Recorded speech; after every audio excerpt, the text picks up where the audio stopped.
there, everyone. It's Jen, the board game librarian, and I'm joined with my dashing and adorable, he makes a face every time, husband, Matt, the dice chucker, and together we are the literary gamers. And we make lists. I think lists are our thing. Yeah. I don't know. It's been a while since we've done an installment of Rate the Collection, but today we're looking at F, which has 18 games. We're only going to talk about the top 15. Yep, we'll do quick little snippets of 18 through 16, and then get our more detailed thoughts on the rest. Our number 18 game is Flick 'em Up, and that's Pretzel Games. That was a 7.5. Number 17 was Fox in the Forest Duet, Renegade Game Studios, at a 7.625. And as a side note, this one can only go up because we've only played it twice. So maybe with more plays, it'll climb up a little bit. And number 16, also by Renegade Game Studios, Flatline, 7.625. All right. So that's the ones you're not going to hear so much about.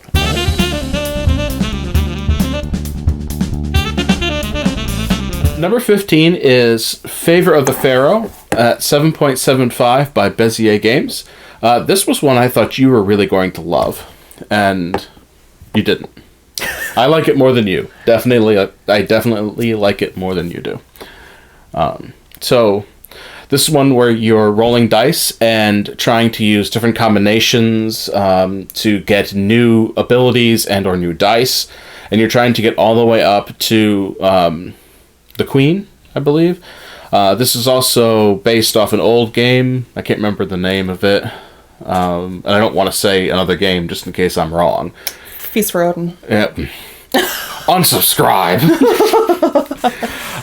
But once you get to the Queen, then you have a roll-off with your abilities, and whoever has the better roll-off in the end is the winner. A lot of nice dice chucking in this game, nice combinations and choices you can make, and that's Favor of the Pharaoh. And by the way I talk about it, you could probably tell I enjoy it a bit more than Jen does. Yeah, I haven't said anything so far. Okay. Yeah, Matt's right. It has lots of things that I love doing in games, dice chucking, collecting dice. I don't know. I just don't care for it. I don't ever feel like I get the right dice. Yeah. It's okay. Okay. It's not our favorite Tom Lehman game. You'll see that in the R's. Yeah, that's probably going to show up in the R's.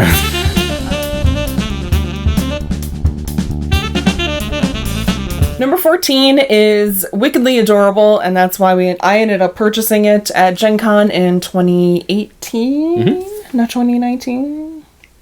Whatever, 2019. Got it at Gen Con.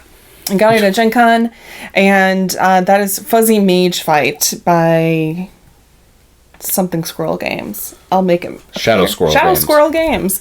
It's adorable. It's not really hard to play at all. You have a mage, and they're adorable. There's like a little police dog. There's or was it like a Sherlock Holmes dog? Yeah, and they have definitely a Jon Snow wolf. Yes. I mean, it's just a lot of really fun. There's a Fabio unicorn.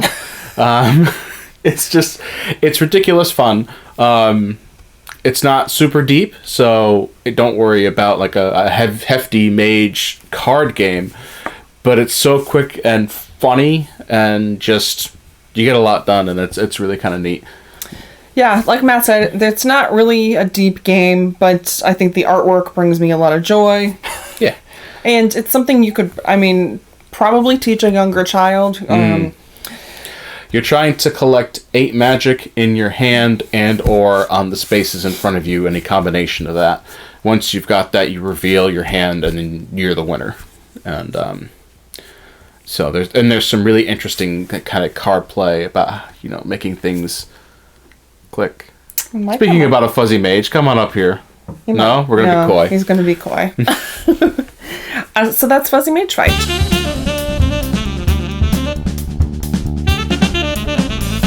All right. So number 13 is a game that I've beaten solo, even though Jenn says I never have. And that's Fuse. Renegade Games, and this is... Oh, my lord. His name is escaping me. King Klenko. King Klenko, that's right.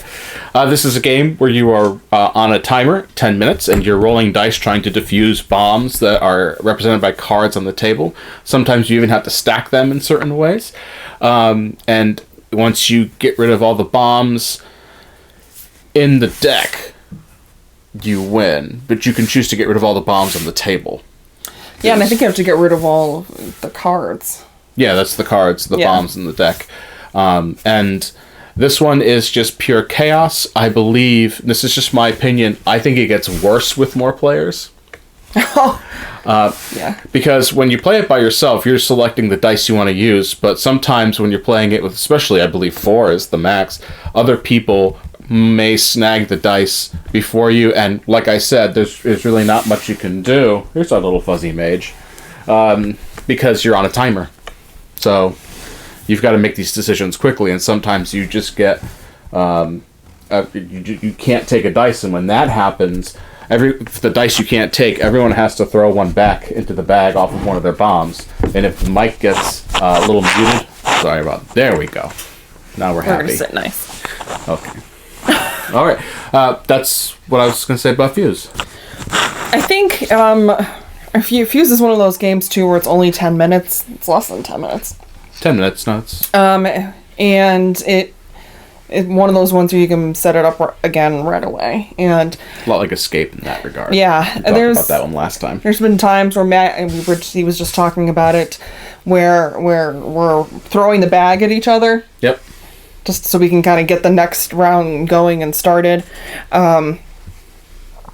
You've talked today, actually, about how you like kind of real-time, quick-action games. I do love real-time games. Yeah, and this has been in our collection a really long time, and we don't play it super often.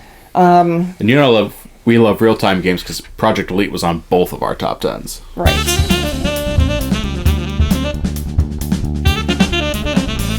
Number 12 is maybe going to make some people upset.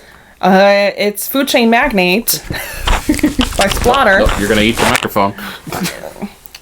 At an 8. So... it doesn't get to the table enough. No, it doesn't. And I can't say that it's necessarily a setup issue. Because setting it up isn't that bad. And we just haven't played it a super lot. No. We like heavy games. It's not that we don't. But... I feel like the game would benefit from more players. And in this age of COVID, there's no such thing as more players. Yeah. So, this is the infamous time when I won 410 to 90. And that was... I mean, it was fun for me. But really it wasn't bad. fun for you. No, it wasn't fun for me. Our friends Mike and Emily, I think Mike has said too, the choices that you make in the first round Make or break you. Really make or break you, and you can see things just falling apart the longer it goes on. We've played the short game every time, I think. And it's manageable at 2 players. I don't know how it would be at 4, if it's just a length issue, if we would actually get more... I feel like I have more business and marketing and selling sense than what actually happens in Food Chain Magnate. So after all that, the game is still an 8. Yeah. Because it's a very elegant design. Yes. And this is our first 8. So top 12 games of F, I'm going to keep trying to eat the microphone, are 8s and above.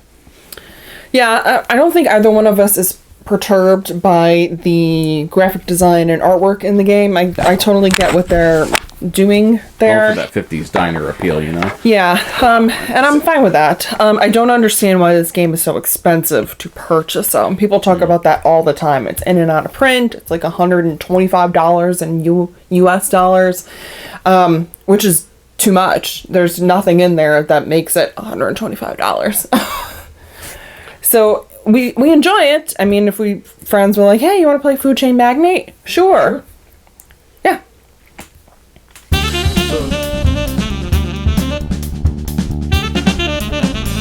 So number 11 is a game that I think is rated as an 8 out of nostalgia. This is Fireball Island, Curse of Vul-Kar, and this is the Restoration Games printing. I always wanted Fireball Island as a kid and was so excited when I heard Restoration was bringing it back. We even have the Broken Token crate for it because it was the box it came in. And I feel bad because I don't think Restoration's ever going to hear the end of it. The box it came in was really bad. And it was difficult to store. And you had to kind of have some of the expansion boxes still around to store everything. So we went full in on the Kickstarter. And I enjoy it. It's good fun. You know, play a card, move, do an effect. And it's a good time. It's definitely a beer and pretzels kind of game. Yeah. However, I do feel, and I might be in the minority here, the more expansion material you add to it, the more convoluted a simple game like Fireball Island becomes. Yeah, I also think at 2 players, some of the expansions, like throwing all the expansions in, is not where it's at. Because it's kind of boring, actually. Because when Matt sets it up with all the expansions, I'll usually go off and do stuff on the Spider Island, and then I'll go off and do stuff on the pirate ship. Well, Matt, will stay on the island, so we're not even interacting with each other, which is really part of the game. It's I love the Broken Token for it. I think it's worth it because it corrals it all into one box, except for the spiders. Yeah, all the stuff for the spiders fits in the box except the island portion for the spiders. Yeah. So, showing everyone your butthole. Oh, jeez, I'm gonna have to put an emoji over that. All right, buddy. What? So that's Fireball Island.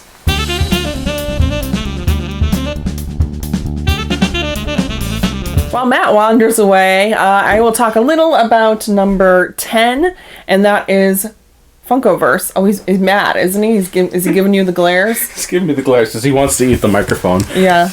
You can come back. Oh, no, that ain't happening. Funkoverse at an 8. Yes. I was not into this the first time I played it, and that was the year it came out. And I played it with maybe just regular Batman and Batgirl against Harley and the Joker. So it was a base box, and at 4 players, too. Yeah, and whatever the scenario was, I thought it was boring. You tried it again afterwards and really like it, and now we have a literal tub, like one of those Rubbermaid tubs, with all of the stuff. The only one we're missing right now is Nightmare Before Christmas. Oh, yes. That's the only set we're missing. When people ask me about Funkoverse, first off, I've heard, some people tell me their opinions about it, and it's like, well, I enjoy it. I enjoy it a lot because one of the things I made sure that I did was embrace the wacky. Right. For example, the first time I played Funkoverse, our friend Larry showed it to me, and I had the Joker, Rick Sanchez, and Hermione Granger on my team. It's just so wacky. And then when you get all the expansions, I think my most recent team was Jaws, the Kool-Aid Man, and a Velociraptor. I mean, it's a lot of fun if you can embrace the wacky. If you try to take this game too seriously, you're going to hate it. But if you're like, I just love throwing all these people on a team together, it's great. Yeah, I'd agree. I love the variability in it. We will play 2 characters each and 3 characters each. Yeah. The game is more dynamic with 3. Which is weird because I thought it would slow the game down, and yes, you have to get more victory points, but it speeds the game up because there's so much happening on the board. Yeah. With 3. Yeah, we play all the different maps. Putting one of the Golden Girls together with Voldemort and... Were you the one that had Sophia, Voldemort, and Wonder Woman? Or was that me? No, I think that might have been you one time. I don't think I played Wonder Woman yet. And the pops are cute, too. That's definitely the part of the appeal and the shtick there. And, yeah, it is a toy. There is that toy aspect, but, it's a game by Funko. One time he played, when we had Jaws, he had Sophia's purse. So he's walking around with the purse hanging out of his mouth. Yeah. But even funnier is if you use the item from the Jaws box, it's Quint's gun. So Jaws has a gun in his mouth running around the board. It's a lot of fun stories can come out of Funkoverse. Yeah. And they may not always mean deep strategic thinking, but it's a ton of fun. Yeah, I'd agree.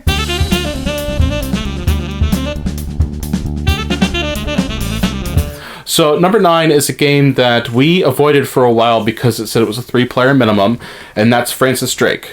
This sits at an 8. I think it's a really great system. I love the idea of, putting your workers down and getting stuff by moving along the track, but once you go forward, you can't move back anymore. This works really well, and it does actually work at 2. In the base box. I know there's an expansion that can give you the 2-player count, but I think, is it the Informant? If you remove the Informant from the line, it really does play well at 2. And it's a fun little game about a lesser explored era. A lesser explored person in board gaming, and that is Francis Drake himself. Yeah, I do like this we've played it at 4 players. Yep, 2 and 4. I do really enjoy it at 4. It's an Eagle-Gryphon production, so everything in it is very nice. Very nice. It's the one that people don't talk about as much anymore, I don't think. Back when we first got into gaming around 2014, 2015, people were still talking about Francis Drake, and it slowly kind of disappeared. Which is a shame, because I think if people talked about it more often, Eagle-Gryphon might launch an updated version.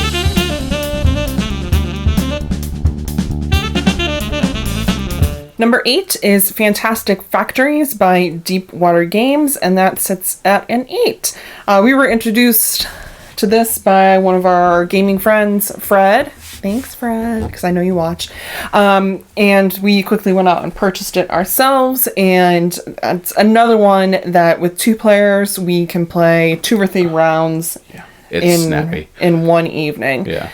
I think personally I've tried a bunch of different strategies of getting the 12 points in the cargo, and I've tried going with the time cards for the game end.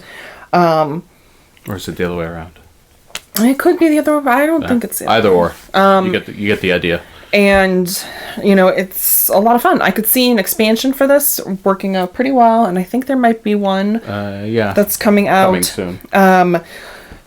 Because some of the cards, after a while when you've played it a certain amount of times, and within the box, I don't think the box will explode with stuff. It's a really neat engine builder. Engine builders are not necessarily my wheelhouse. They're more your wheelhouse. That's why I usually get my butt handed to me every time. But, even the look of it is really just charming.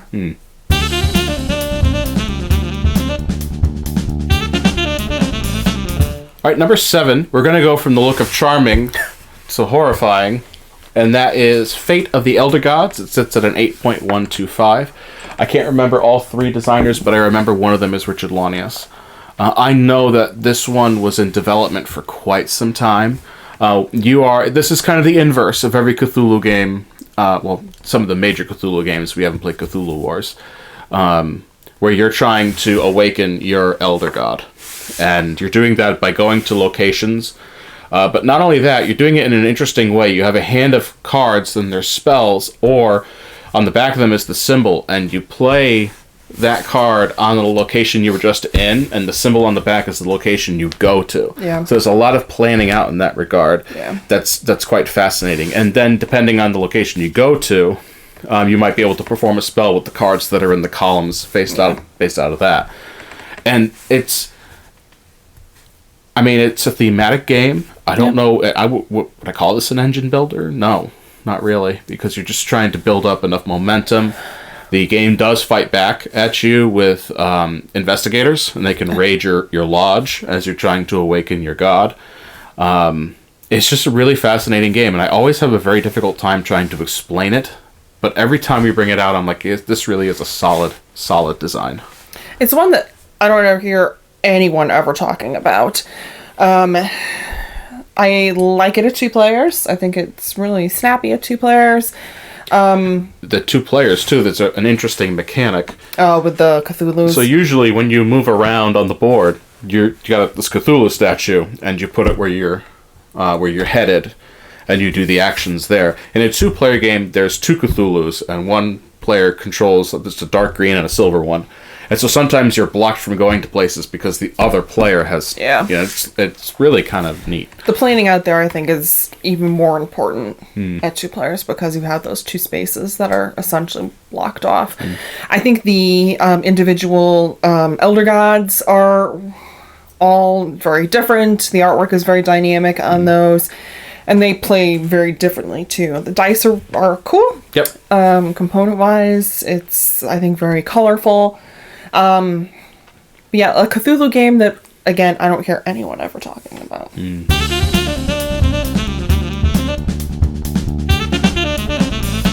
Number 6 is Fox in the Forest by Renegade Game Studios at an 8.125. One of our favorite trick-taking games. Yup. I say it like that because Jen always just... It's 2 or 3 rounds in when all of a sudden you just surge up in points. I do love trick-taking games, and I love trick-taking games that can be played at 2 players. Yeah, Fox in the Forest is an eternal favorite in our house. It ends up going to bars and breweries and distilleries and vacation trips with us. It's portable, and I do love me those sexy, sexy foxes. The artwork on them is... My favorite thing about this game is if you strive to shoot the moon, it's going to be bad. Yeah. Because it doesn't want you to be greedy. It wants you to find that nice spot in the middle while being, smart about your actions. Because if you get greedy, you get no points, I believe. Correct? Or is it? If you take all of the tricks? Yeah. I can't remember, but it's... Yeah. It's always fun for Jen to watch when she forces me to take all the tricks. And the treasures. And when I get all of the treasures, I'm like... Yeah. So... Yeah, it's a really great game. Again, the Duet... Gotta play it more. I love the concept of it, that you're doing trick-taking cooperatively. We just haven't played it a lot.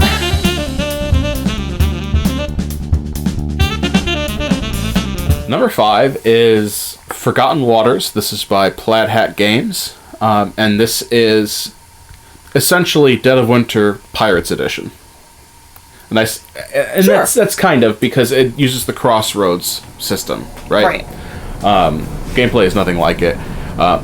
Plaid Games has found a really nice area for them where they're doing the storybook gaming. And you are kind of doing a real-time strategy thing. Real-time with the putting your workers down. But for the most part, you kind of know what you're doing. At least when it's 2, and when it's 2, we play as 2 characters each. Yeah, so that's the 2-player variant that's on BGG. I think, because Forgotten Waters is a 3 to 7. Yeah. The theme is perfect, and it's done wonderfully with a fully acted app. It's not just, we're going to act the opening, and then you just read everything from there. You hit play, and you just let all the ambient sounds and all the voices kind of let the game flow, and it's quite excellent. Yeah, so it was my game of 2020. I mean, there's not a super lot we can talk about in terms of some things like story because it would be super spoilery. But I love the diversity of the cast. I love, again, the voice acting, I think, is really top-notch, that they really invested a lot of money and time in that. And again, those storybooks, that seems to really be working for Plaid Hat. With Quirky Circuits. Comanauts had it. Stuffed Fables. Yeah, so they're... And this. They've really found a nice little niche there. So, I mean, I love, too, that you're designing your own character in a very RPG style. So for those of us who are not, looking to play an RPG, but we kind of want that experience of sorts, you get your character sheet, you fill in Mad Lib style, the areas, and then, you plug it in. And you're leveling up your character as well for skill checks. So it's really great, and I don't feel like we've explored all of the content yet. I hope that they'll do some expansions with different scenarios and more characters that you can play as, in terms of ones that you can create, because I can see at a point that we will have done all of the things. Yeah.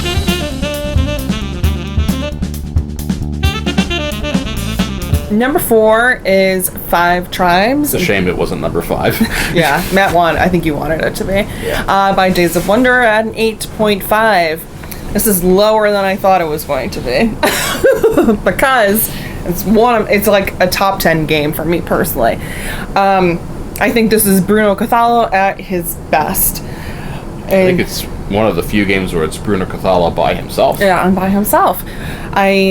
5 Tribes, speaks to my childhood, playing Mancala all the time. So that for me, my brain just goes. I can have a Queen's Gambit moment where I'm in the bed and I'm looking up and I see the meeples and I know where they need to go. So that's what you're doing when you're up in the night. Yeah, it's exactly what I'm doing when I'm up in the night, thinking about 5 Tribes.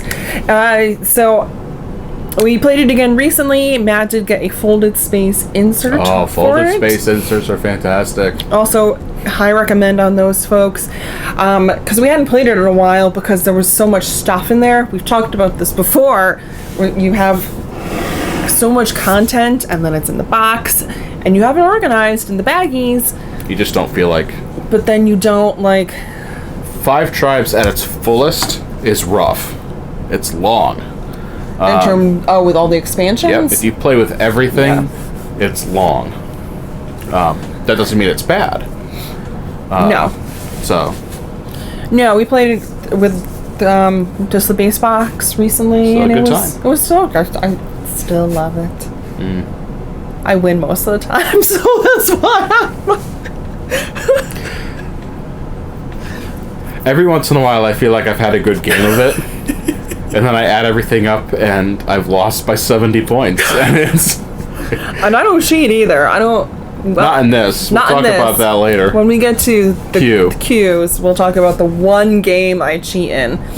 And he knows, so it's... but I'm not the person who, tallies up my points and adds a buffer because I want to win. I get very competitive when it comes to 5 Tribes.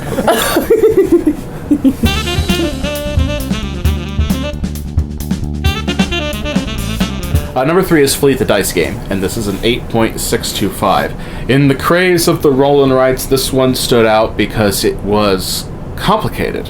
Yeah. You're rolling dice, fish dice, and you're going out and gaining your ability to gain licenses and boats. Sometimes you're gaining money, which allows you to grow your income, and then if you hit stars on the income track, you get to fill in an extra bubble. There's so many inner workings of the engine here, and then once you're done with that, you may or may not go fishing. You only go fishing on the even rounds. There's 10 rounds in the game. And then you go into the town phase, which is a whole nother set of dice, and you do all that. And it's just... There's a lot happening. And there's a lot of gears clicking into place. And it just makes for a really good roll and write. This and Roman Roll are some of the more complicated roll and writes out there, and we love both of them. Yeah.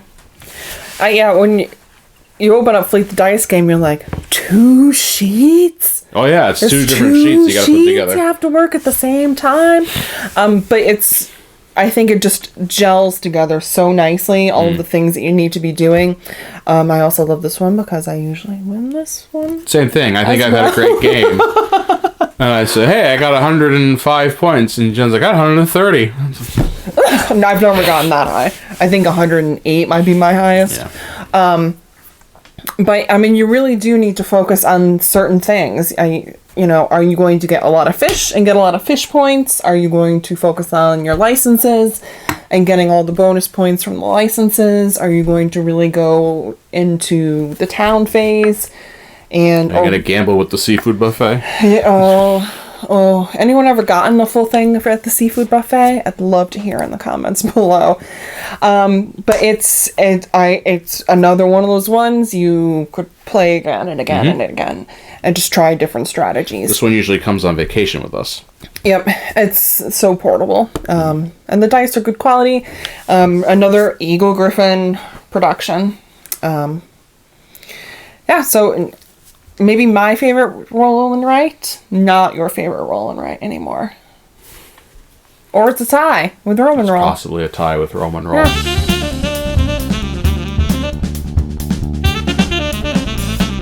Number 2 is Freedom, the Underground Railroad by Academy Games at an 8.75. So I think people love or hate this game of sorts, and people are either going to play this game or they're not going to play this game.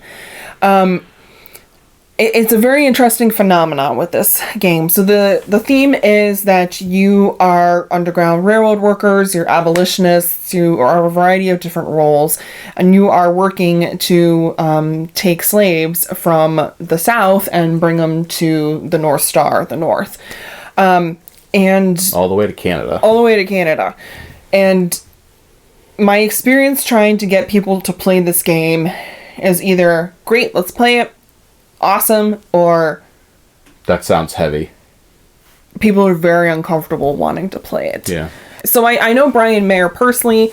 I know his design process, what the purpose of the game was to teach it in the classroom, in a history classroom, and just the care in terms of the components and stuff like that. And he's talked a lot about that at conventions and symposiums and lectures. It's a tough game, and even talking about it, I think it's tough because it's hard for people. It's hard for people to talk about this game and to talk about our history in the U.S. with slavery and the racism that still exists today. What would you like to add? That's it. I mean, there's nothing much more to add. The mechanics are solid, but I mean, this game isn't really made to highlight the mechanics. It's made to really highlight the situation. I 100% support using this in the classroom. Yeah. I think either they still have it or you can find it secondary. Academy Games did publish a small little booklet of how you can use it in the classroom and kind of building lessons around it. But no, this is, like you said, it's an experience. Yeah. And I can totally see why someone would not want to play it.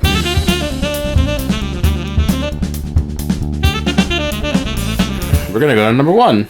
Number 1. This was, I think, number 1 is Fury of Dracula. And we own the 3rd edition. It's 3rd or 4th, whichever one you buy, it's the same game.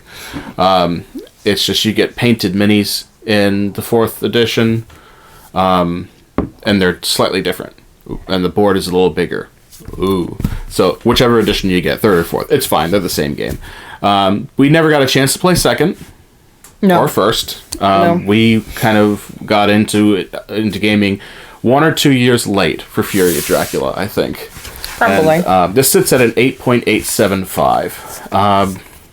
Both of us have read Bram Stoker's Dracula, and it captures that theme perfectly. Dracula's a snooze. Even though the game takes place 2 weeks after the end of the book. I guess. I can't remember. It's something along those lines. But it's a really, really engaging one versus all game. Even though, if you're playing as the Dracula player, you might find it to be a little boring because for every, there are 4 investigators, and they take 8 turns before you go.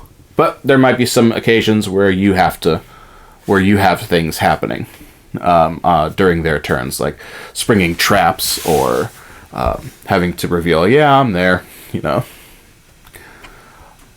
What about you? So we've had some pretty epic moments in Fury of Dracula. We've played at 2. We've played at 5. At 5, yeah. I don't think we've played at any other accounts, have we? No, so both ends of the spectrum. I really love playing it at 2 players. And we've taken turns playing either Dracula or all of the other characters. And there's one epic game where in the very first Jenn played round, Jenn played as Dracula and hid in the town next to the starting position of one of the characters. The game was 45 minutes long. The box says 3 hours. that was an early game, okay, folks? That was an early game. I also love when we played it at the store, the Portal in Manchester, Connecticut. The game ended with me literally throwing a communion wafer at Dracula's face and killing him. Yeah. We've had games with the 2 of us where it has come down to final round, final day, final night, and it's either Dracula is going to die or the investigator is going to die. And then pushes it over the edge. Yep, that's, one of us is going to win, and that's what happens. We've had other games where you were Dracula, and I found you right away, and you were in Portugal, and it was just me being 2 steps behind. Every time, and just floating in the ocean with you. It is a game too. It's going to behoove you if you're playing with a lot of people if you're the investigators to all work together. We've played a game. I'm not going to mention any names, but we played a game where one of the investigators, basically was off doing their own thing for the whole game, and the rest of the team is trying to pick up the slack. Don't do that because you're not going to win. Yeah, don't be that person. We don't play it super late. I think we tend to play it more in October. Yep. But it's a length thing. Same thing with Food Chain Magnate. But with this one, I don't have to relearn it every time I pull it out of the box. No, Fury can be long, but we've played it enough that it gets a little faster each and every time. It's faster. Yeah. And we've played Dracula and the Investigators equally. I was surprised this was our number 1. You would probably rate this a 9.5. Yeah, this is close to a perfect 1 versus all game for me. I don't think we have a lot of those. No, we don't have many. This one beats out Letters from Whitechapel. I like Letters from Whitechapel a lot, especially for the historic value. And bringing some knowledge to people who don't know anything about Jack the Ripper. We'll get more to that in our L list. But this one just takes that proper theme of Dracula and really runs with it. It's more exciting than the book. Wow. It is. Wow. Yeah. Wow. So on that note, do you have a favorite game that begins with the letter F? One in here that you hate and we love? Let us know, as always, in the comments below. And before we end, yes, we do have one F game that didn't make it on the list because I think I bought it after we made the list. That's Fast Track. Fast Track, I think you may have seen it on a Facebook ad somewhere. It's where you have these little discs and you're pulling them back on an elastic, and there's a tiny hole you're trying to get them through, and it's all at the same time. The first person to have them all on their side loses. Yes. It's just good fun. It's maybe 2 or 3 minutes long, but I'm looking at it right now. I'm like, that's not on the list. Oh, yeah. So. No. Who knows where it would fall either. It's just fun. It is a lot of fun. So that is it for F. We'll see you next time, folks. Bye.